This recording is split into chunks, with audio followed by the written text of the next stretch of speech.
Hello there and welcome to another episode of World of Tanks at Ungainly Titan.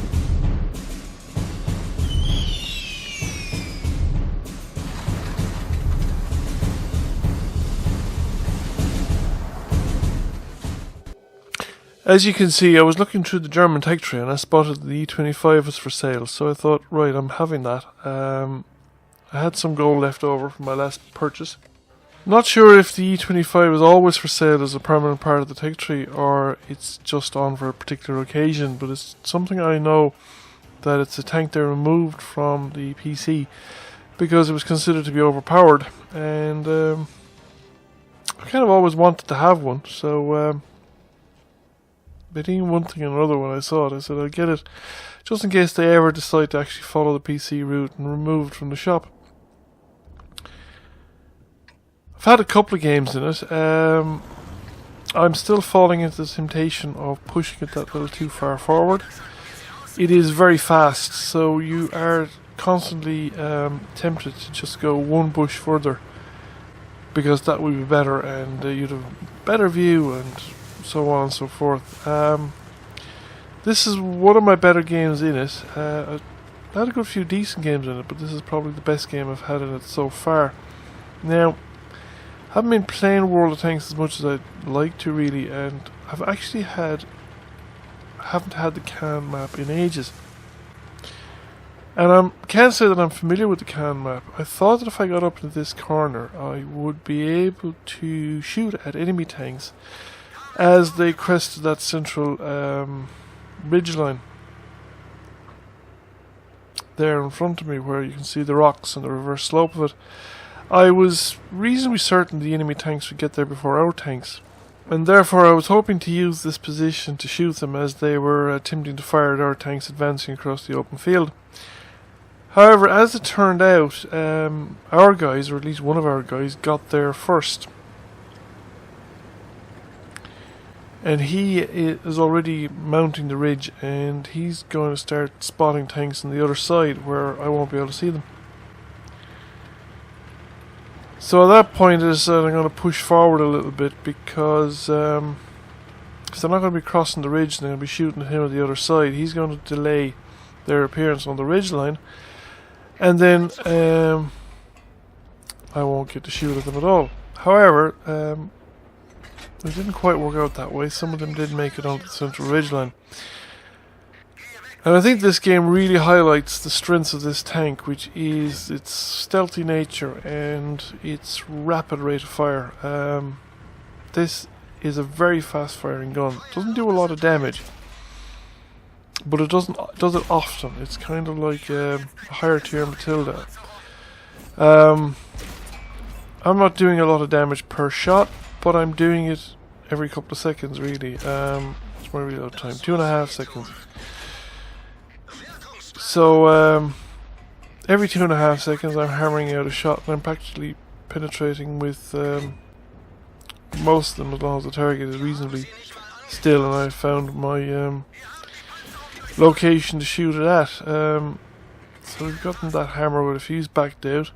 This Black Prince now is another one that's going to be in trouble here. Okay, in fact he was better off where he was rather than trying to come up here, because coming up here has made it easier for me, and I'm now getting the side of his turret. He really doesn't know where to go or what to do, and I think he's lost his tracks, so we're just taking him apart piece by piece. And here he's got the side of the tank shown to me again. I think he doesn't have any idea where the shots are coming from actually. He's certainly not pointing his turret in my direction, and we've just completely demolished him like so. Yeah, that's what I like about this tank. That's that hammer again. Okay, we bounced that one, but we put that one through. KV-85 appears, we get one into the side of him, and we have an ARL-44, no problem penetrating an ARL-44, quite softly armoured from every direction.